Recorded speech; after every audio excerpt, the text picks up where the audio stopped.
Bueno, vamos a tratar de ir integrando el enneagrama, la psicopatología, la Gestalt, y la idea que siempre sea una visión que integre. ¿Mm? La idea es beber de diferentes fuentes para lograr una integración, ¿no? Esa es la idea. La idea del enneagrama es eso. La idea es poder empezar a atender a la unidad que tanto nos cuesta, ¿no? Eh,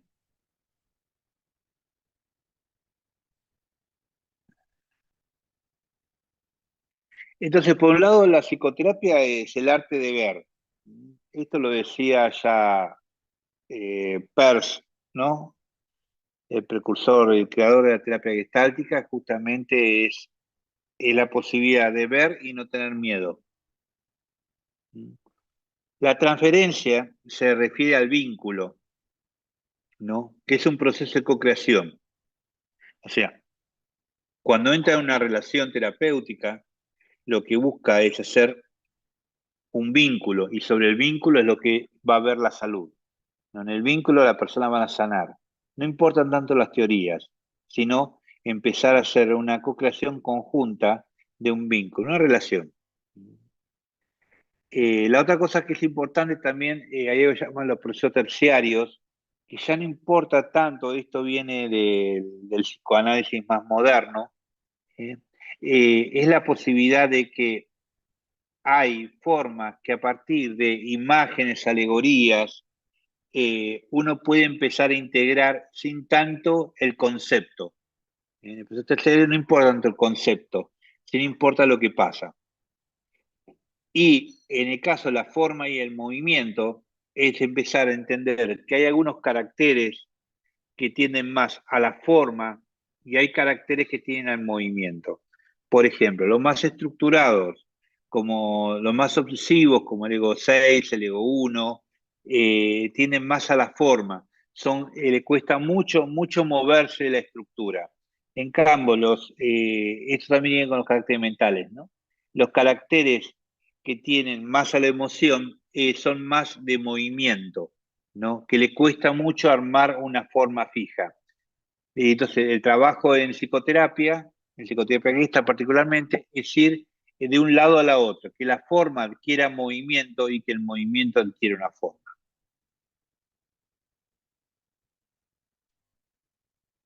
Vamos a ver un poco de diagnóstico, qué es el diagnóstico, y las modulaciones vinculares, lo que habitualmente se llama la defensa. La defensa se da en un vínculo, no se da por fuera del vínculo. Y algunos aportes de las neurociencias también, vamos a ver si llegamos con todo esto. Bueno, primero vamos a un diagnóstico. ¿Qué es un diagnóstico? Hay distintos tipos de diagnósticos, ¿no? Hay un diagnóstico que es semiológico, ahora yo voy a explicar qué es esto, otro que es nosológico y otro que es caracterológico, esto es lo que se refiere al enneagrama. Y hay otro diagnóstico que es situacional. ¿Qué significa? Que puede ser que una persona no tenga determinado carácter si en una situación particular actúa con carácter que no puede ser el propio, ¿sí? Es, tomo defensa prestada de otro carácter.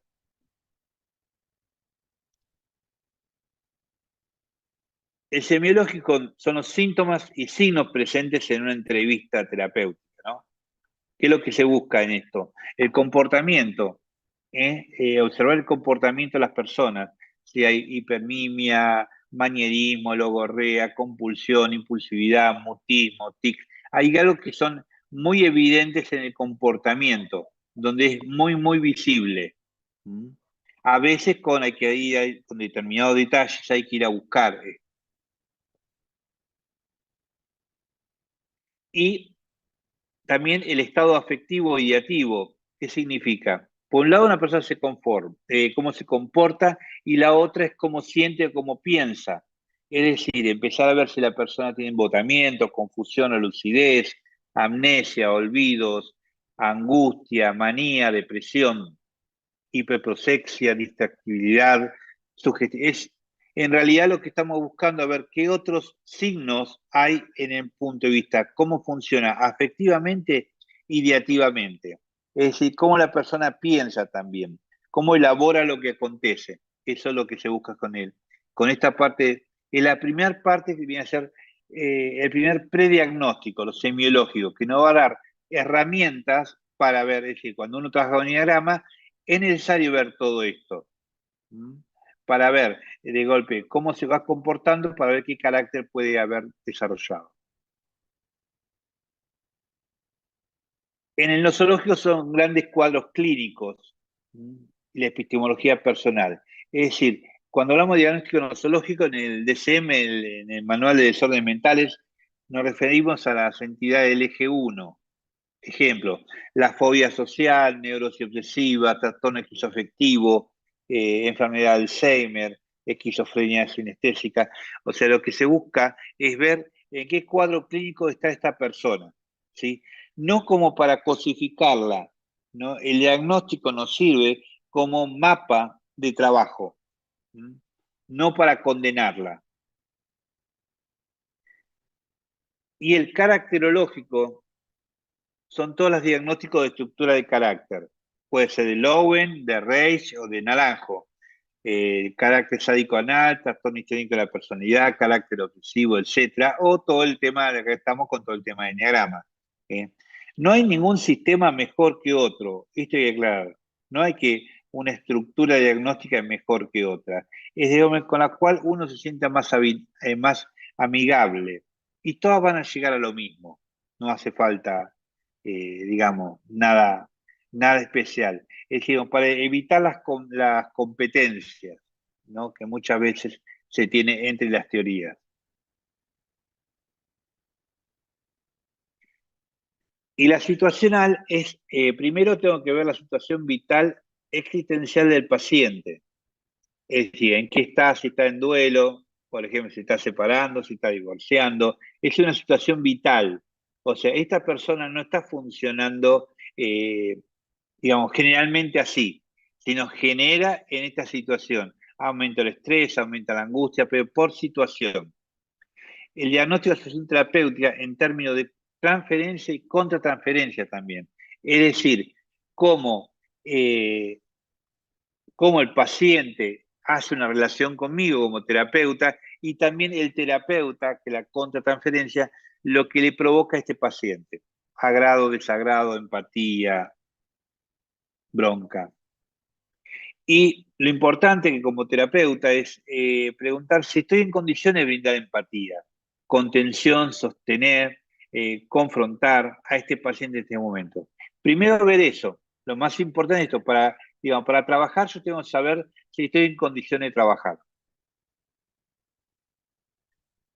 Y también si estoy preparado y disponible para este vínculo, porque puede ser que tenga el terapeuta tenga una situación existencial particular. Por ejemplo, esté atravesando una separación, esté atravesando un duelo, esté atravesando una pérdida, problemas económicos y todo eso, que me distraen de la presencia en el vínculo. Por eso es tan importante la presencia.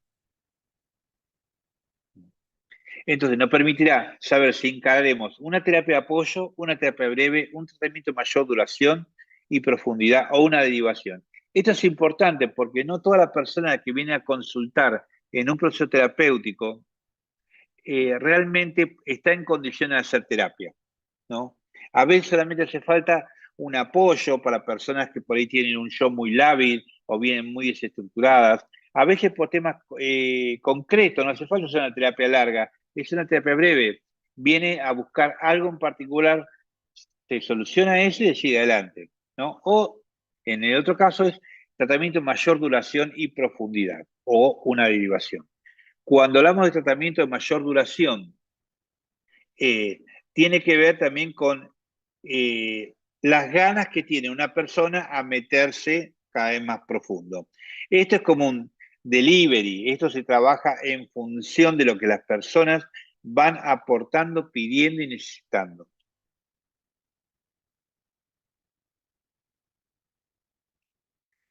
Las defensas es la parte más importante de un proceso terapéutico. Es lo más importante. No importa tanto qué carácter tiene, sino cómo se defiende esta persona y cómo se defiende de la angustia. Es decir, nos va a informar acerca de los modos que la persona evita ponerse en contacto con la angustia, porque la angustia nos salva, la defensa nos salva de la angustia. Hay defensas que son episódicas, ¿no? Son defensas de estado, son resistencias, es por en alguna situación particular. Después están la defensa de estructura de carácter, que son defensas de rasgos, que es la reactancia. La reactancia, digamos, es la defensa más primaria que tiene uno a proteger la propia identidad. Esta defensa no se tiene que tocar, hay que cuidarla, porque si uno se fractura la identidad, se puede aumentar un nivel de angustia muy, muy alto. Bien, vamos a los mecanismos. Esperen que voy a dejar un vaso de agua, un segundito.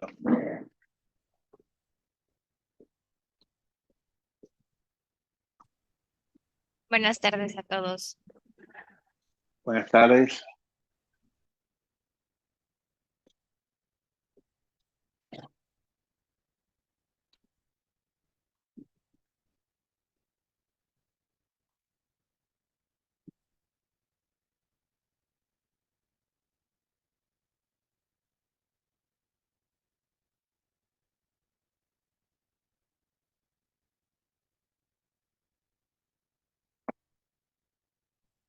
Bien,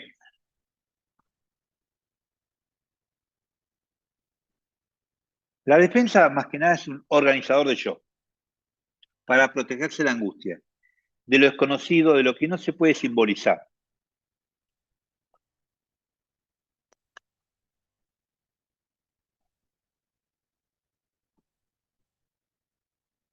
Por un lado, cumple una función de protección, ¿no?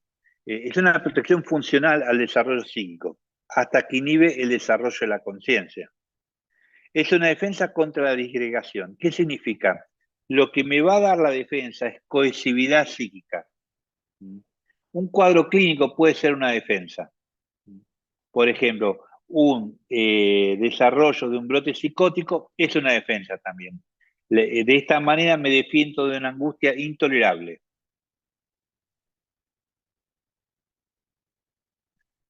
Es estructuradora también.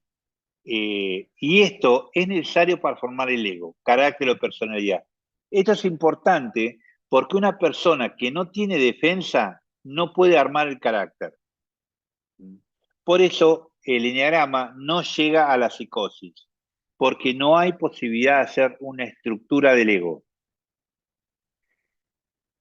Ahora, las defensas son necesarias, no es cuestión de enojarse con la defensa, porque la defensa es un ajuste creativo en un momento particular de la existencia del individuo. Entonces, para crecer me hace falta defenderme. ¿Defenderme cómo? Aumentando la cohesividad psíquica, no sentirme disgregado. ¿Y ahora de qué nos defendemos? De tres angustias básicas. Una angustia es la angustia de asfixia, gravedad y extrañamiento. Otra angustia es el dolor psíquico y otro de la desorganización. Estas son las tres angustias básicas por las cuales empezamos a desarrollar una defensa. ¿Y para qué nos defendemos? Es esto lo que decía antes, para la construcción de la cohesividad frente a las angustias básicas. Y lo que nos va a permitir la defensa es empezar a construir una identidad. ¿Eh? Sin identidad no nos podemos vivir. Y el ego se arma a partir de la identidad. Es decir, ¿qué soy y qué no soy? ¿Y cómo se construye? Es decir, nuestro lugar en el mundo se construye en base al binomio de identificación y alienación. Lo que decía recién, ¿qué soy y qué no soy? Es el yo y no yo, ¿no? Entonces, a medida que armo eso, este binomio, voy armando una defensa también para proteger mi identidad y defenderme de lo que no quiero ser. Entonces, yo se construye igual que la neurosis, es en base a la defensa. Me identifico, el yo se identifica Lo extraño y lo que no reconozco como propio es el no yo, lo alieno, lo expulso de mí.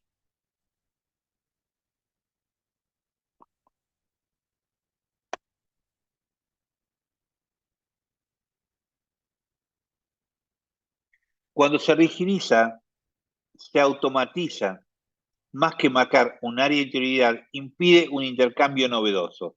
Es decir, lo que llama la cristal fija.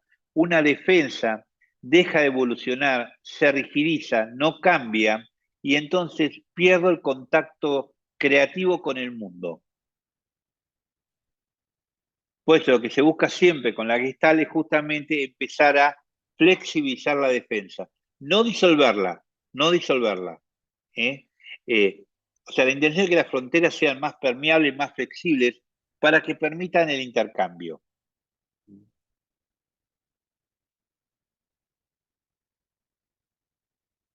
Este Free Perls, para los que no...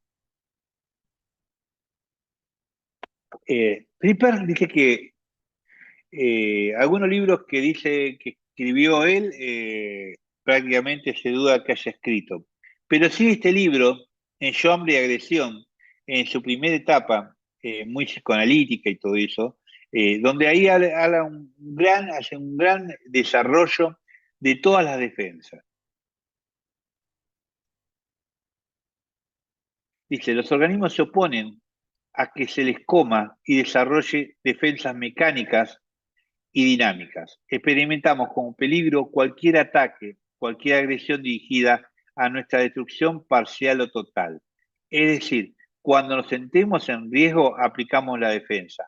Aumenta el riesgo, aumenta la defensa. Entonces, el organismo vive esencialmente activo, centrífugamente. Cada defensa implica una enorme cantidad de actividad que a veces incluye amplias preparaciones. No es inmediato, a veces hay elaboración de la defensa. El hombre está emprisionado entre el diablo de la criminalidad y el hondo mar de la neurosis. Per también decía que cada persona es mitad hija de Dios y mitad hija de puta, ¿no? Eh, es casi imposible evitar los peligros del deterioro social o biológico. En esta situación desesperada, el hombre ha desarrollado innumerables instrumentos para protegerse de ambos peligros. ¿eh? Justamente, todo lo que está pasando, y en algunos ciegos lo sufren más que otros, el paso del tiempo. Algunos tienen, particularmente Ego 3, tiene grandes problemas con el paso del tiempo y con la decrepitud. Cuando se cae el equipo, viene a ser. Se puede observar una gran variedad de acciones dirigidas a evitar contactos indeseables, siendo las principales la protección y la huida.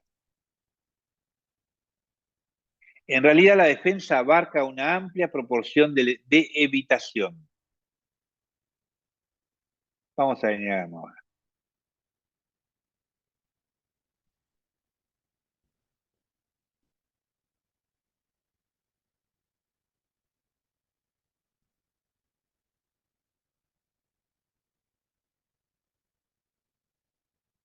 Bueno, esto ya lo recontravimos en toda esta enorme cantidad de clases.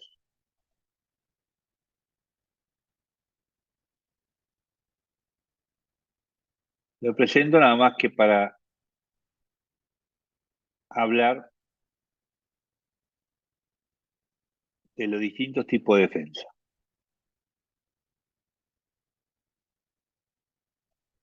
Vamos a recordar, a recapitular algunas cositas que ya vimos, pero que me interesa tenerlo muy, muy presente. Yo siempre digo que para saber de enneagrama hay que saber del triángulo. Y lo más importante es el triángulo. De los tres cerebros, ¿no? El reptiliano, que es el cerebro del instinto, el emocional, que es el tipo de emociones, y el corteza, que justamente tiene que ver con todo lo intelectual, ¿no? Los egos, es como si el enneagrama tuviera un desarrollo de lo reptiliano, pasando lo emocional, hasta construir todo el tema de corteza. ¿eh? Y esto tiene que ver también con un atravesamiento en la humanidad. En un momento yo le dije, le había comentado el proceso terciario, pero para eso hay que entender por qué es terciario, ¿no? Esto es un poco técnico, pero es necesario comentárselo para entender un poco, ¿no? Primero que el concepto de primario habla de la atemporalidad. Es un concepto psicoanalítico, ¿no? Según Freud, gracias al proceso primario del ello, consigue la satisfacción con la realización de los instintos y los deseos. Los procesos primarios son inconscientes y se manifiesta fundamentalmente en el sueño. Los procesos de elaboración onírica, la condensación, el desplazamiento, son procesos primarios. ¿Qué es una condensación? Es como, por ejemplo, el sueño, la cara de mi mujer en el cuerpo de mi mamá. Ahí estoy condensando dos figuras en una. Y el desplazamiento es agrego una cosa en un tiempo posterior, ¿no? Desplazo en otro, desplazo la figura del terapeuta en mi padre, por ejemplo. Ese es un desplazamiento. Pero todo esto es totalmente especulativo, porque el psicoanálisis es muy especulativo. Ahora, el proceso secundario tiene que ver más con la temporalidad de tiempos, sucesivo ni retroactiva. Son actividades del proceso de shock gracias a las cuales el sujeto consigue integrarse y adaptarse al medio. La percepción, el pensamiento, el recuerdo, son ejemplos de proceso secundario. ¿Eh?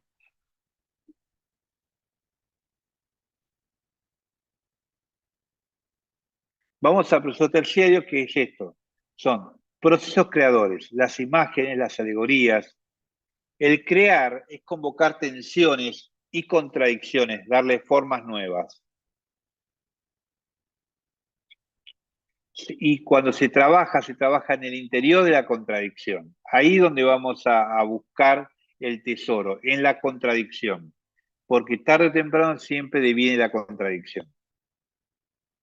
Esto es lo que hablaba de la forma y el movimiento.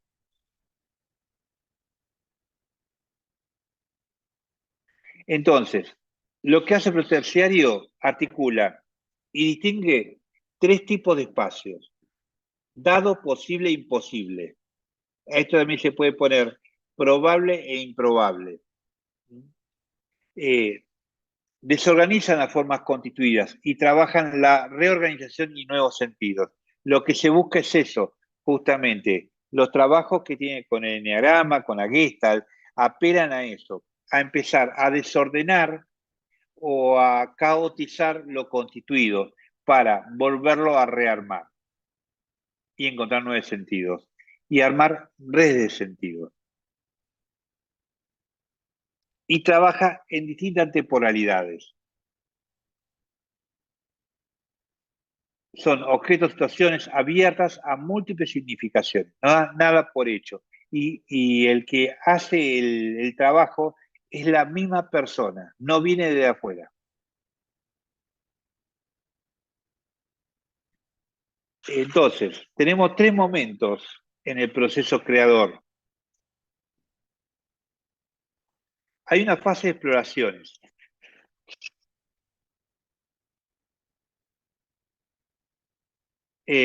donde busca desarmar los objetos dados y se instala un caos creador.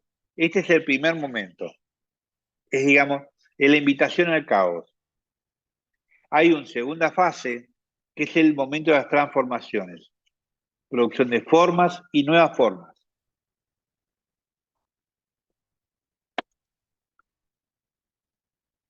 Y el tercer momento de la fase de culminación. En esta etapa se cierra el ciclo, la fase de separación necesaria para continuar el destino de la creación. Esto es un ciclo dinámico que permanece en diferentes momentos de la vida. Hay un momento que se explora, hay un momento que se transforma, y hay un momento que se culmina y se integra para volver de nuevo a explorar.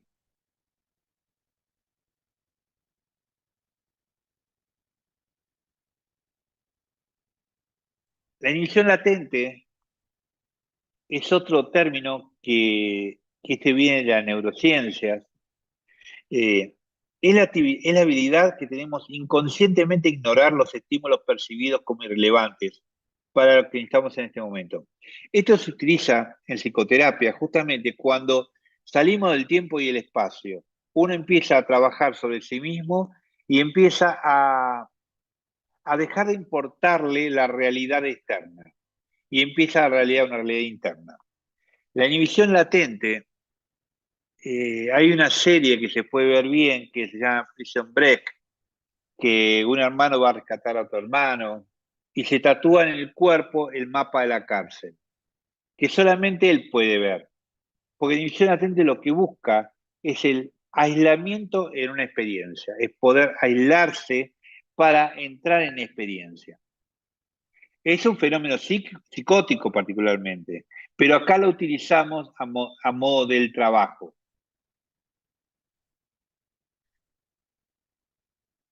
El otro punto de neurociencia también que es más conocido ahora gracias a las constelaciones, son los campos mórficos o que son campos mórficos o campos morfogenéticos, que son campos colectivos de información, que van informando ideas, pensamientos, hábitos, estructuras inmateriales, por lo tanto no perceptible empíricamente, pero son campos invisibles como la gravedad y se puede observar su efecto.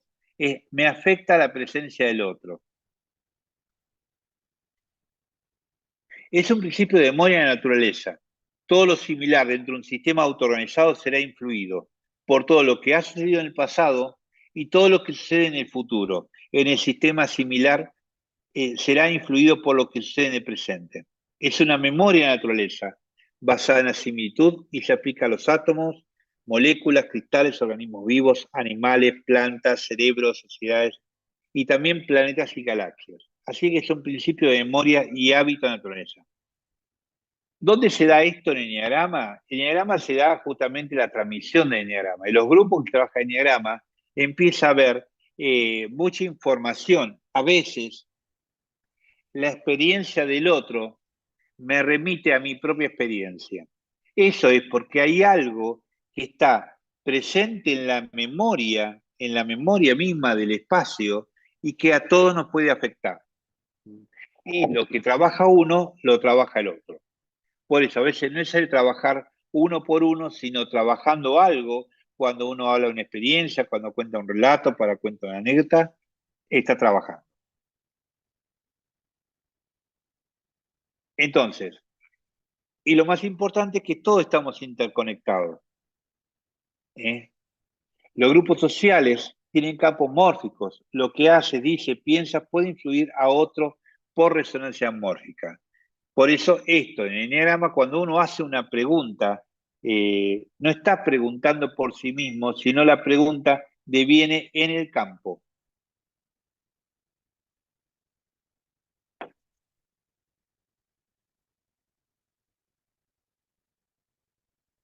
El otro concepto son las neuronas espejo.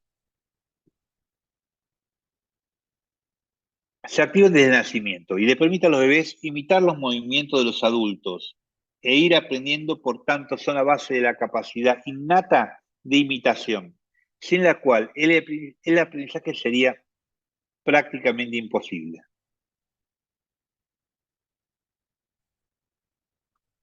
Una función más interesante y controvertida consiste en permitirme comprender lo que piensan los otros a partir de de la imagen que veo.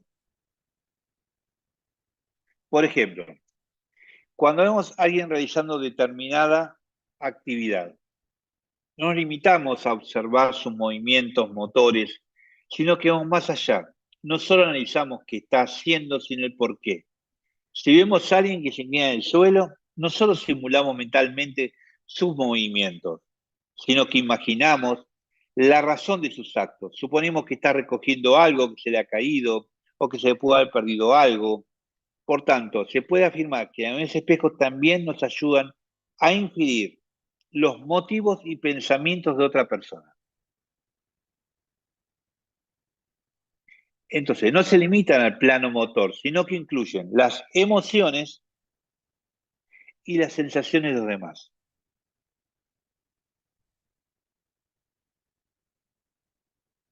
También nos permitirían ser empáticos, ponernos en lugar del otro y sentir lo que el otro siente. No es casualidad que algunos neurocientíficos también las conozcan como las neuronas de la empatía. Esto es lo importante también en nuestro trabajo cuando damos enneagrama, porque justamente empezamos a, si alguien empieza a angustiarse porque cuenta una historia, yo puedo, lo que se llama la resonancia, ¿no? Entrar en resonancia, significa eso, ponerme en lugar del otro. En realidad no me pongo en lugar del otro, me pongo en lugar de mí mismo y me está afectando lo que yo sé de lo que el otro cuenta.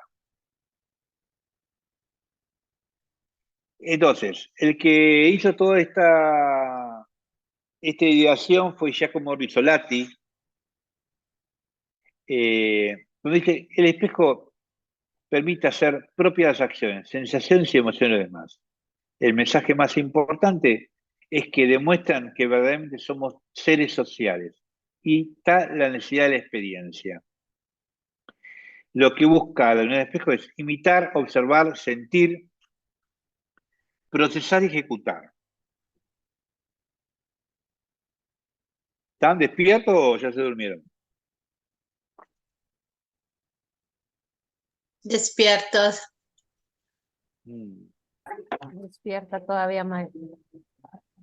Todavía, o sea, que tengo que hacer algo más para dormirlo definitivamente. Este es como la canción de cuna para irse a dormir, más o menos. Es como leer el cuento. Bien, vamos a psicopatología.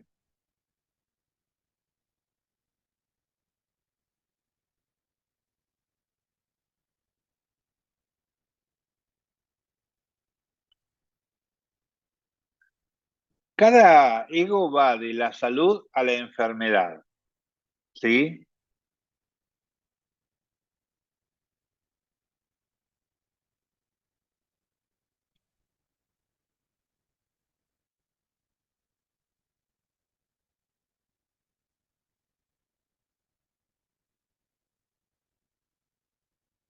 Bien, el ego 9, ahora voy a desarrollar todas las patologías, ¿eh? El ego 9 es la personalidad simbiótica o sobreadaptada. El ego 6 la personalidad paranoide y fóbica. El ego 3 la personalidad histérica. El 1 la personalidad obsesiva. El 4 las personas limítrofes, autoboicoteadora y masoquista. El ego 2 la personalidad histriónica. El ego 8 la antisocial, sádica y narcisista. El ego 5 la esquizoide. Y el ego 7 la personalidad maníaca y carácter oral receptivo.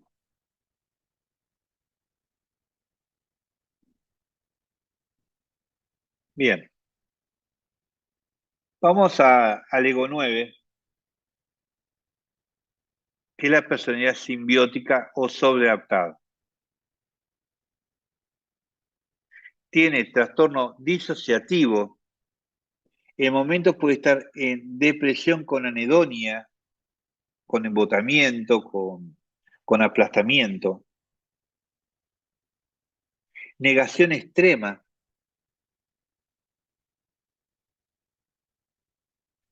Y puede haber una despersonalización grave y prolongada. Vuelvo a decir, estamos hablando de la patología, ¿sí?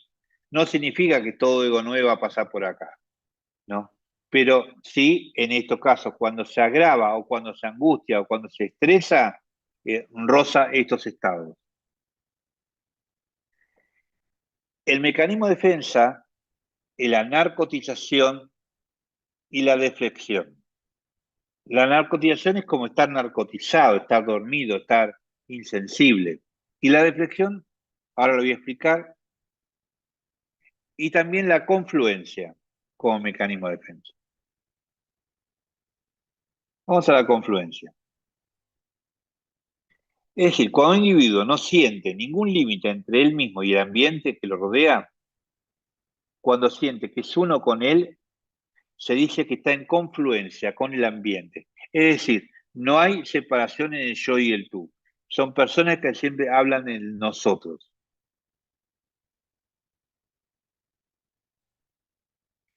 es confundirse con el otro, sin verdadera conciencia de sí, ni del otro. Es algo así como una unión prematura, una pseudo-identificación, pseudo-unificación, perdón, con el otro que no alcanza a ser verdadero contacto. Si ven la figura, se van mezclando los cuerpos y ya llega un momento que no sabe dónde está uno y dónde está el otro.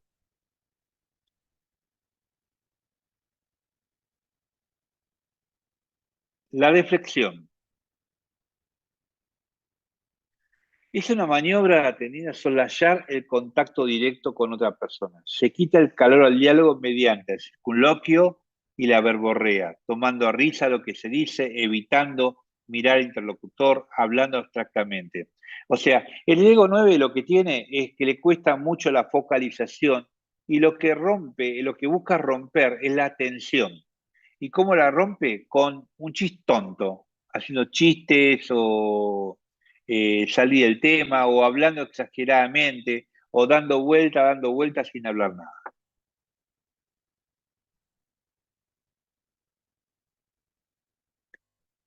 Vamos al ego 6. Persona paranoide y fóbica. El trastorno paranoide, la dependencia, también trastorno disociativo, comportamiento pasivo-agresivo y ataques de ansiedad intensos. Bueno, acá el ego 6 tiene una colección de mecanismos de defensa también. Tiene la proyección, la retroflexión y la identificación con el agresor.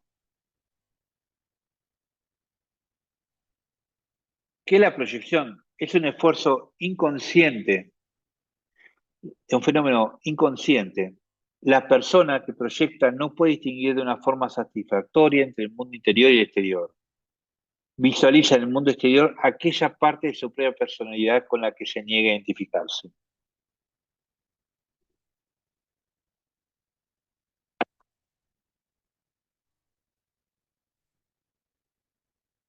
La proyección de la agresión sustrae a la personalidad cierta cantidad de agresión, pero añade esa misma cantidad al medio ambiente. Se evita la conciencia de ser agresivo, pero se añade miedo a la propia vida.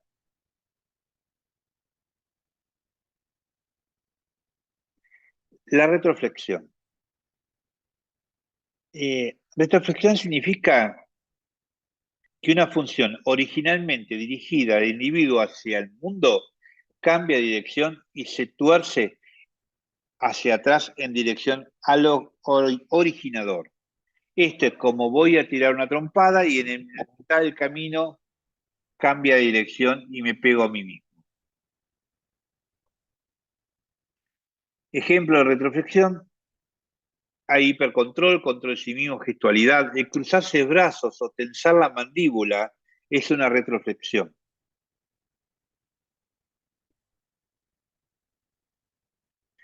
El morderse las uñas, morder el labio inferior, cuando este nivel se hace crónico de forma de coraza caracterial, hasta aquí estamos en el sistema muscular esquelético voluntario.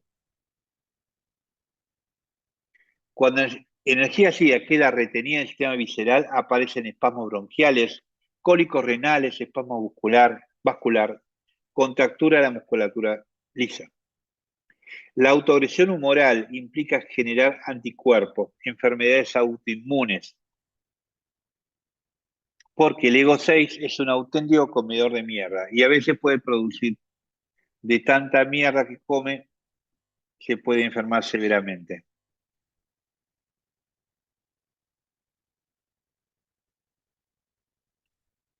El ego 3, la personalidad histérica, hipertensión, depresión a veces con anedonia también, con aplanamiento, vengativo psicopático, hasta el mecanismo de defensa. La identificación y la desmentida. Vamos a la desmentida, la identificación ya. La palabra por sí mismo lo describe. Bueno, la desmentida es el mecanismo de defensa ante la angustia de la amenaza de castración y apunta a la percepción de la realidad externa. Dicho proceso defensivo no implica en este caso una anulación de la percepción, cosa que resulta de rechazo psicótico, sino bien una acción sumamente enérgica para mantener renegada una percepción traumatizante para ello. Se lo voy a explicar con un ejemplo que es más claro. Vamos al caso de una mujer en una pareja heterosexual que le revisa, no le revisa, sino agarra el saco de su pareja y lo quiere mandar a la tintorería lavado. Cuando mete la mano en el bolsillo se da cuenta que hay una carta con perfume mujer y con labios pintados. Entonces, si se tiene que encontrar con real situación, va a ser angustiante. Entonces lo que hace, desmiente la realidad poniendo otra posibilidad de lo que puede ser. Como por ejemplo dice, uy, ¿cómo lo quieren a mi marido? Mirá qué atento que son con él. La cartita que le hicieron, ¿no? En vez de decir, hacerse cargo que el marido la está engañando y si le está engañando tiene que tomar decisiones que pueden desarmarle la vida Disney. ¿Se entiende? Sí, está claro. Bien, Bueno, para vamos mí. al uno. Personalidad obsesiva, trastorno obsesivo compulsivo, trastorno de personalidad depresiva, trastornos alimentarios, culpabilidad paralizadora, comportamientos autodestructivos. El mecanismo de defensa es la formación reactiva. La formación reactiva es un mecanismo de defensa que ocurre cuando alguien experimenta un deseo instintivo o en todo caso inconsciente que rechaza conscientemente. Esto le lleva a desarrollar el impulso opuesto al que rechaza. Bien, ahora vamos a un ejemplo para explicar más claramente. Pues supongamos que una mujer no está de acuerdo con la forma de ser de su madre, que es controladora. Ese rechazo la lleva a incubar odio por la manera como la mamá trata de intervenir y limitar su vida. Tal odio también resulta repulsivo. En el fondo siente que es una mala persona por sentir odio hacia su madre. Entonces desarrolla una conducta de forma reactiva. Se desvive por cuidar y complacer a la mamá. ¿Se entendió esto?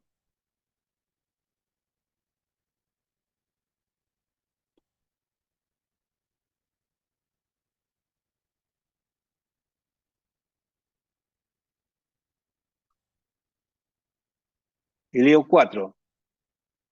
Personalidades limítrofes, autoboicoteadoras y masoquistas. Depresión grave, narcisista, trastorno de personalidad evasiva, crímenes pasionales, suicidio. Los mecanismos de defensa son la introyección y la retroflexión, que ya la vimos, y la identificación proyectiva.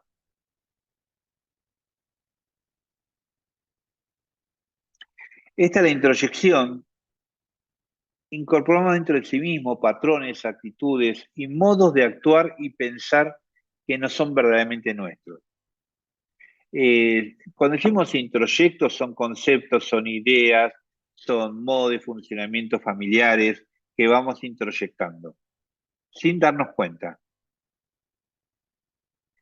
La identificación proyectiva es una fantasía inconsciente de los aspectos del yo o de un objeto interno que son escindidos y atribuidos a un objeto externo.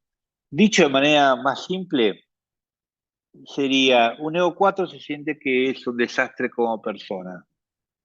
Entonces se enamora. La primera parte del amor la vive bien. La segunda parte empieza a pensar, si yo soy una mierda y este me ama una mierda, buena mierda debe ser.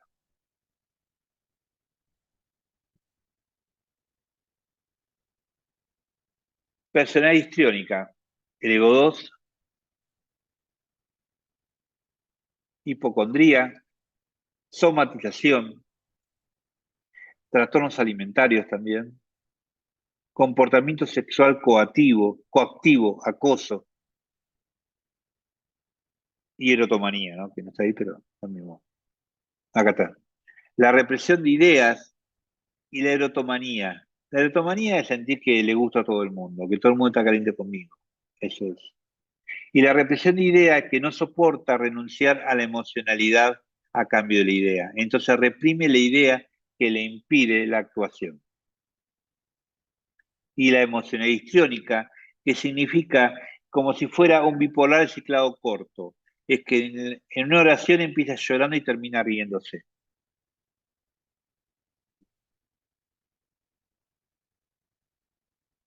Vamos al Ego 8, el antisocial, sádico narcisista, eh, trastorno de personalidad antisocial, comportamiento sádico, violencia física, paranoia, aislamiento social. El mecanismo de defensa, por un lado, la desensibilización, otro mecanismo de defensa es la anti-intracepción, que es impaciencia con y oposición a lo de mente subjetiva y tierna. Se define como la disposición a ser conducido por sentimientos o inclinaciones personales dominantes, relaciones opresor-oprimido. Y una personalidad autoritaria también. Y evitan y proyectan la emoción.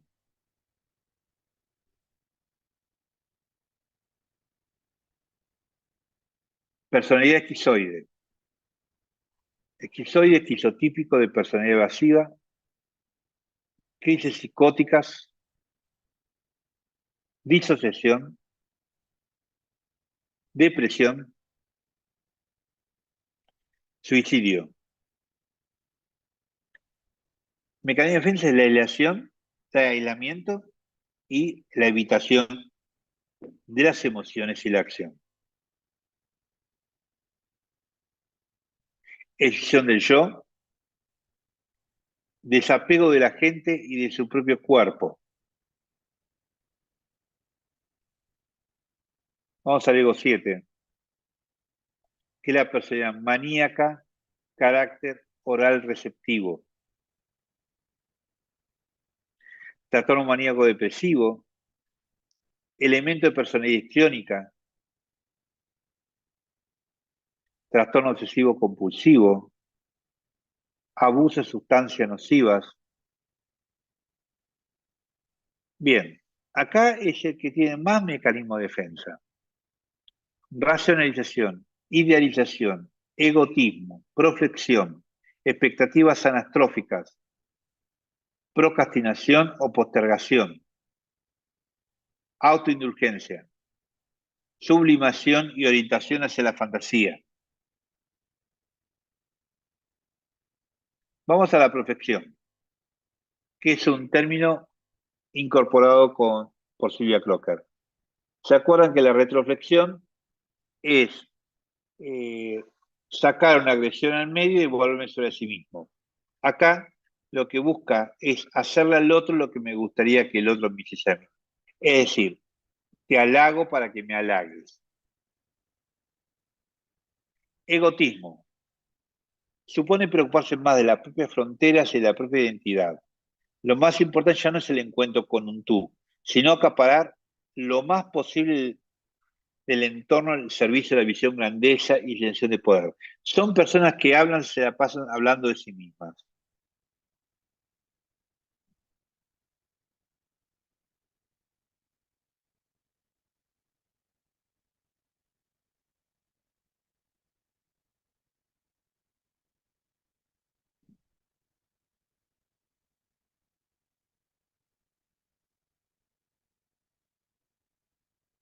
Bueno, ¿preguntas? ¿Algo?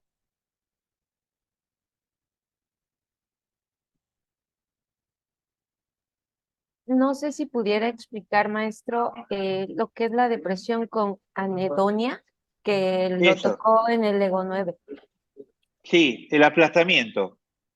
Depresión con aplastamiento, con embotamiento. O sea, ¿Eh? ¿pueden pasar todo el Pérdida, día dormidos? pérdida de ganas. Sí, pueden. Sí, pueden. Sí, sí. Con pérdida de voluntad o deseo de hacer cualquier cosa.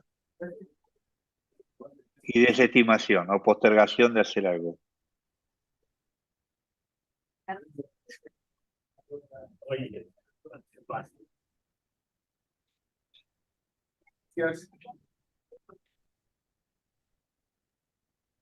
Yo tengo una pregunta. Al principio dijiste, tipo, los más intelectuales se van más a la forma y los más emocionales se van más al movimiento. Y hay Sí, que en terapia tratar de invertirlo. sí. Por Es ejemplo, dialogarlo, no invertirlo. De dialogar entre las dos cosas. No es perder la forma, sino la forma y el movimiento a la forma. y un Sí. ejemplo. Un ejemplo, la rigidez mental. Digamos, cuando te pones a obsesionar con algo, que las cosas son como tienen que ser, ¿eh? Ujú. Y justamente empezar a decir, bueno, poner en valores relativos, moverse de las situaciones, permitir salidas a la cárcel mental. Ok. ¿Eh? Sí, eso. Son personas que de golpe se ponen muy claro en el TOC, ¿no? El trastorno obsesivo compulsivo. Ujú. Pero hay maneras que, como por ejemplo, digamos, vamos a ver, eh, vos vas a ordenar tu casa nueva ahora. ¿Eh? Ahí me entra el Vos, 7, ajá, procrastinación. ajá. Pero ya tenés un orden definido, o sea, como si dijera, bueno, los libros vamos a ordenarlos alfabéticamente.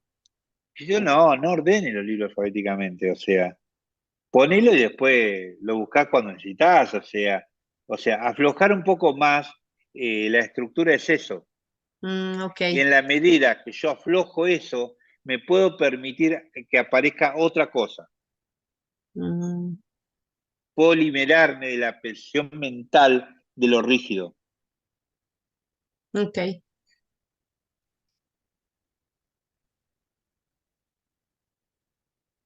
¿Qué más? Entonces, por ejemplo, en la terapia, la idea Sí, es tratar de ver, como decías, los mecanismos de defensas. sí, sí, es lo más importante. En Enneagrama lo más importante es la defensa más que el ego. ¿Cómo se define la persona? Y también como que llevarlo hacia, porque yo sabía que hay un número que evolucionas y el otro involuciona. Ya no ¿M? están así. Ah, Ya no ¿no? están así. No, no, no. Esto es una teoría ya vieja, un poco de Claudio. Ya cualquier movimiento es bueno. Ah, sí. La idea es permanecer, romper la fijeza con el carácter, con la estructura.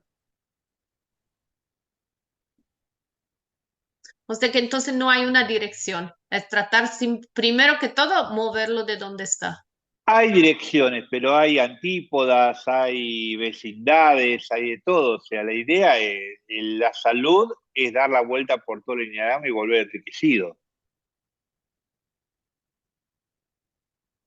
Ok, Justamente es un viaje heroico por eso. claro.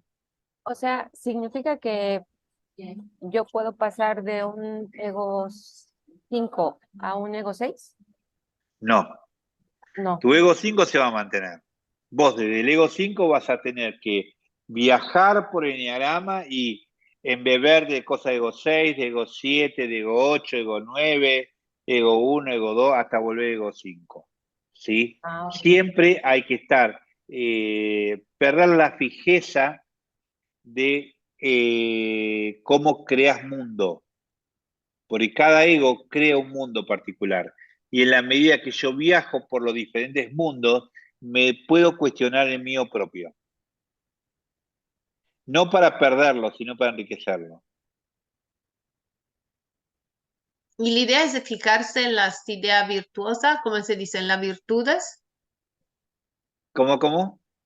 O sea, la idea es también trabajar con las virtudes, Sí, o sí. sea, como meta, por decir. Sí, como calcular que las virtudes del centro emocional superior. Entonces, algo que cuesta a cada persona. Justamente eso. El antídoto cuesta. Pero cuando dice transitar por todo el enneagrama, independientemente de, o sea, también No, en las... una cosa es trabajo con las virtudes. Otra cosa es el movimiento. Son dos cosas diferentes. Yo trabajo con mi virtud del ego, pero Ujú. aparte de eso, tengo que proveerme movimientos dentro del enneagrama, que son dos cosas diferentes. No significa que moverme y a trabajar con la virtud del otro, no. Mi virtud es mi virtud. Ah, Yo ok, trabajo con virtud. Otra ok. cosa es el movimiento. Ah, bueno. Esperen que me voy a buscar una chamarra. Uso.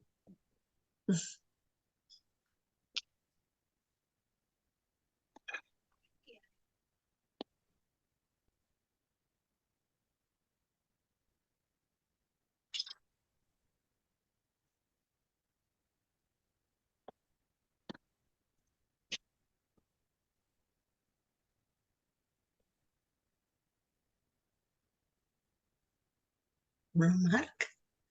No. No. No. No hablaron. No. Una amiga, pero quién sabe.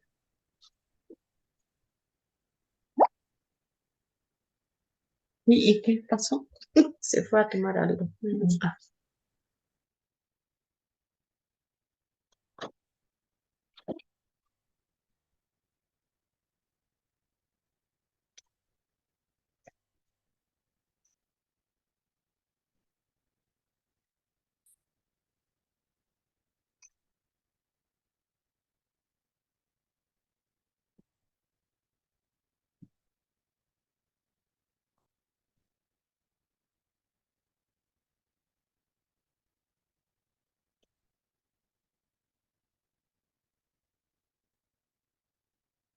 ¿Alguna pregunta más?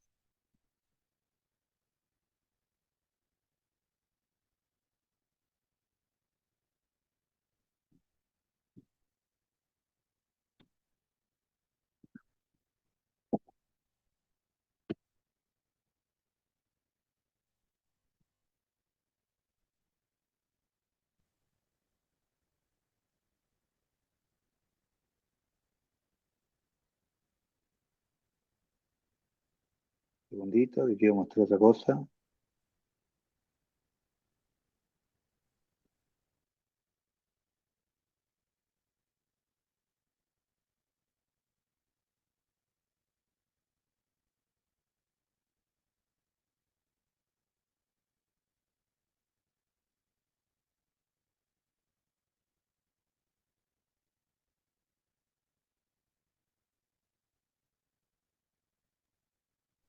Maestro, en cuanto al ego 9, que dice que ¿Sí? tiene una negación extrema, ¿a qué se refiere con esa negación extrema? O sea, ¿es pesimista?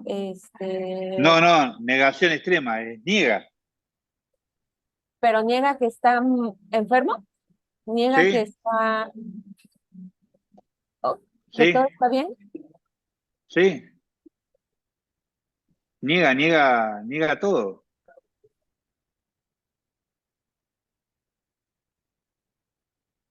Es negación.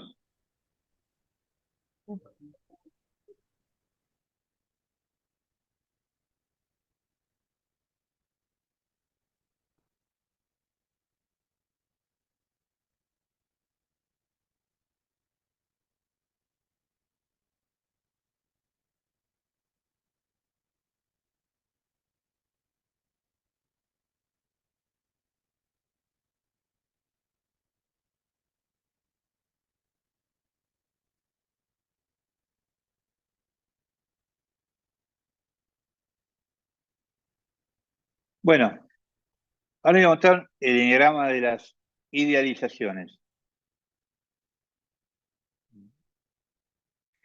Eh, el ego 9 tiene una idea de estoy a gusto y en paz. El ego 6, soy fiel, hago lo que debo. El ego 3, soy eficaz, soy eficiente.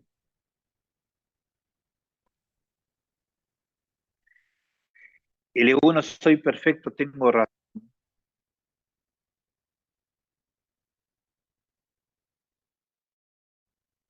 El 4, soy especial, soy diferente.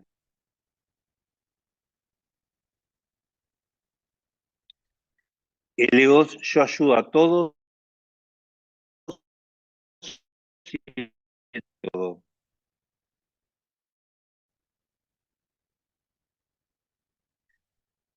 El ego 8, yo lo puedo todo y puedo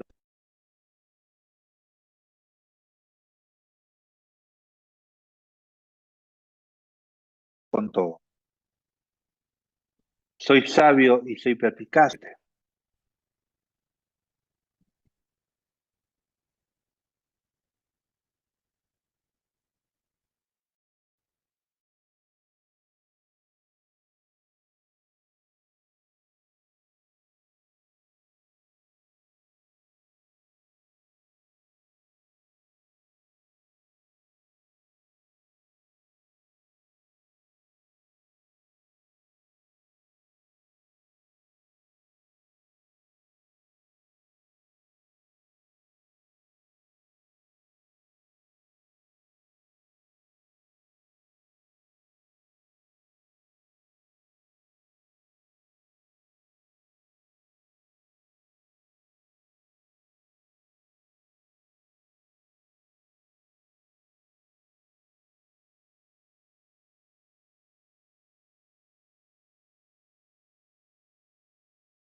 Nos pones un mensajito. El problema lo tiene el maestro, ¿verdad? Sí, ahí le estoy enviando mensaje porque parece que se cortó la internet. Ah, ok.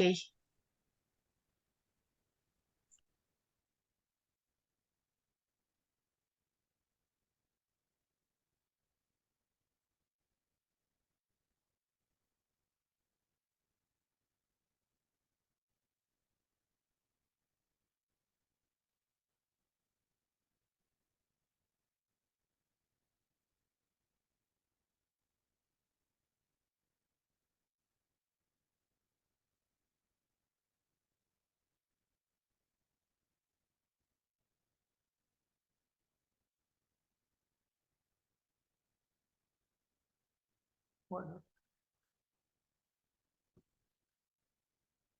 parece que se le cortó del todo.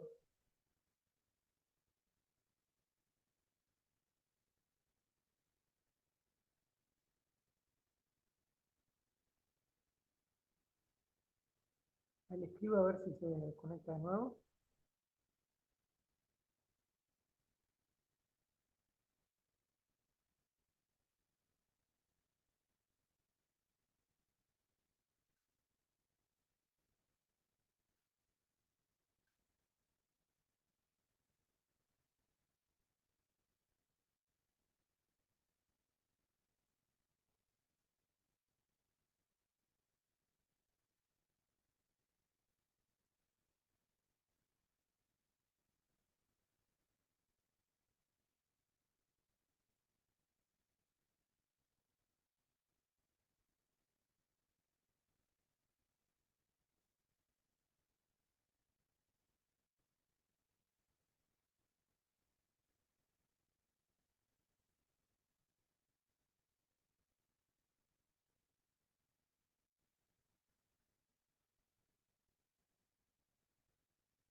Ahí está escribiendo. A ver.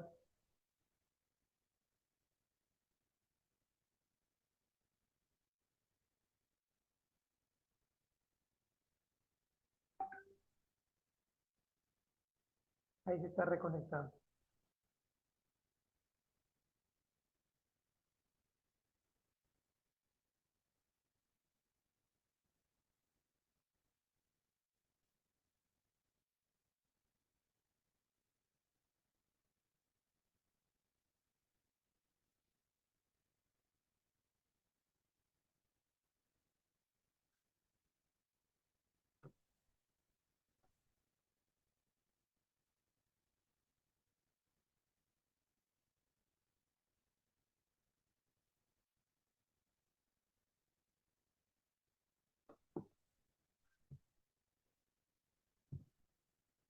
Bueno, ahí le mandé un mensaje, dice está reconectando y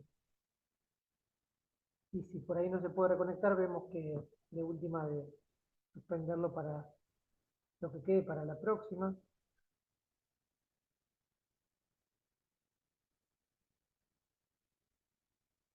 Dice que tiene una falla en la señal.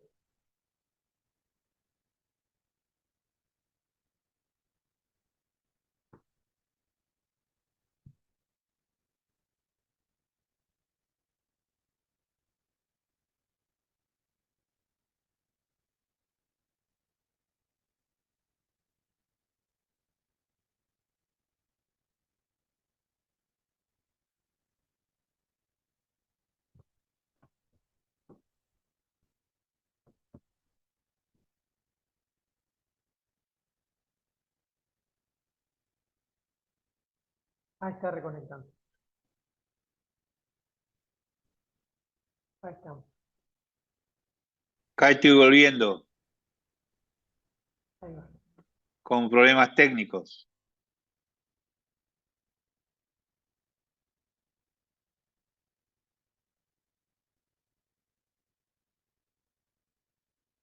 Tenga un poquito de paciencia ya.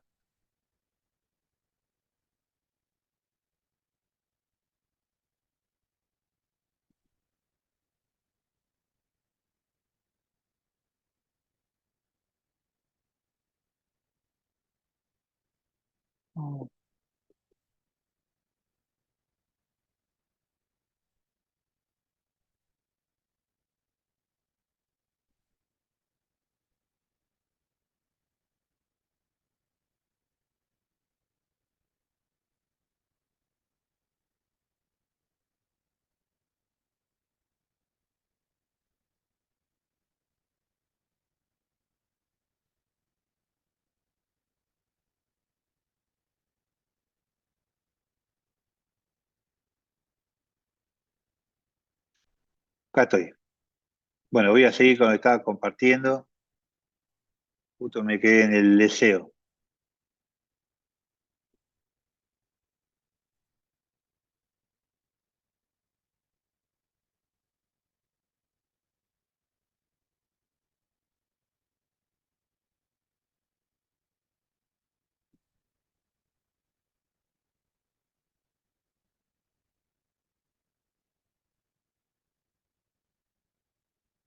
Bueno, esto es lo que desea cada ego,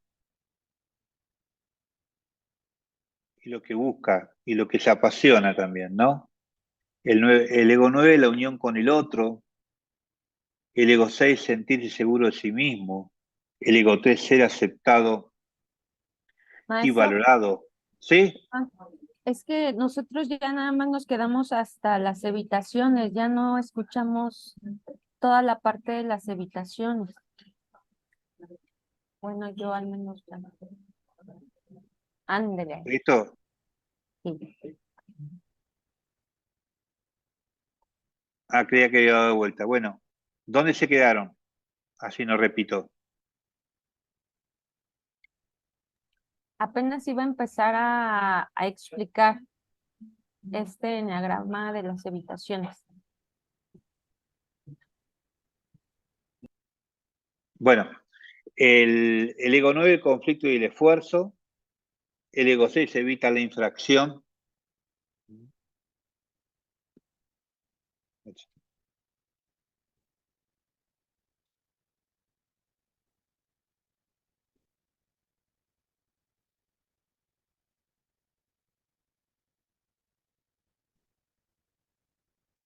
el ego 3 el fracaso evita.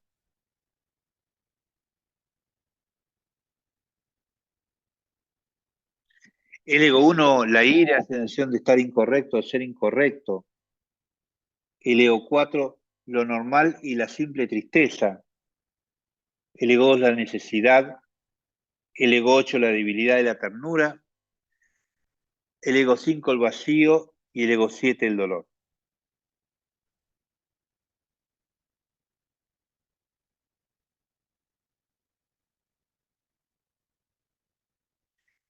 En el deseo, lo que el ego 9 desea la unión con el otro, sentirse seguro de sí mismo, el ego 6. El ego 3, ser aceptado y valorado. El ego 1, tener razón y estar en lo cierto.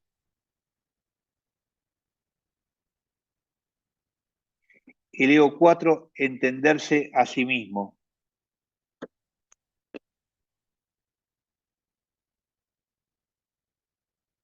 El ego 2, ser querido.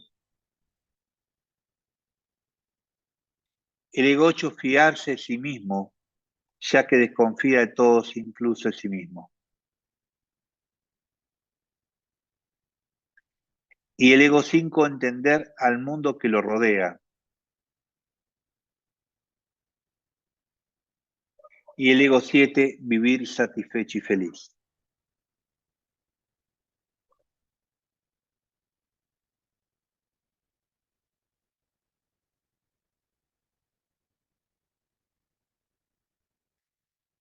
Es el enneagrama del temor, lo que cada ego teme. El ego 9 teme la separación.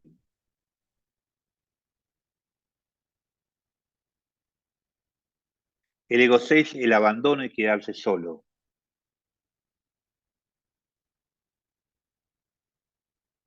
El ego 3, el rechazo. El ego 1, el juicio y la condena.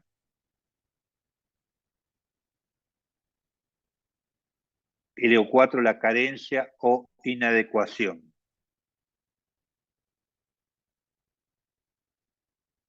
El ego 2, no ser querido por quien es.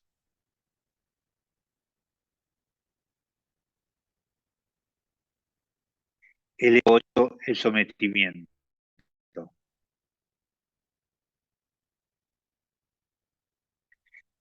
El ego 5, sentirse apabullado por alguien que sepa más. Y el ego 7, quedarse sin nada, padecer escasez.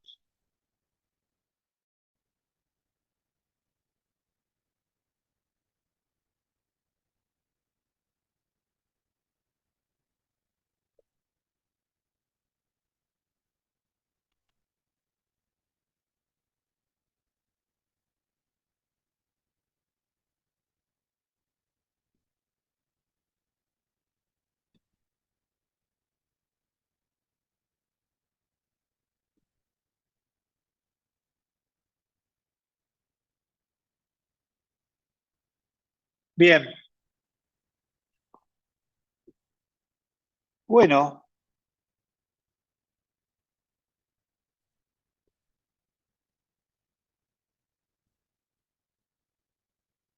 ¿preguntas?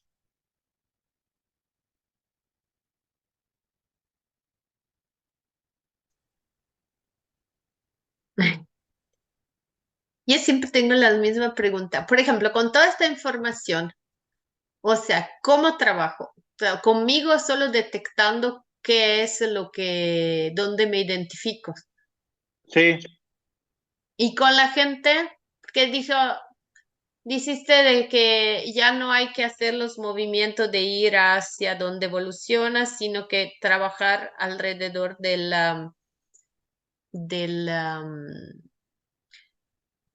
o sea, alrededor de viajar por el enneagrama. Pero cuando viajo no importa, o sea, viajo y no sé, por ejemplo, ya trabajé el 7, entonces, bueno, podría ir hacia el 5 o ir hacia no, otro. no. Lo que hay que trabajar es la motivación egoica.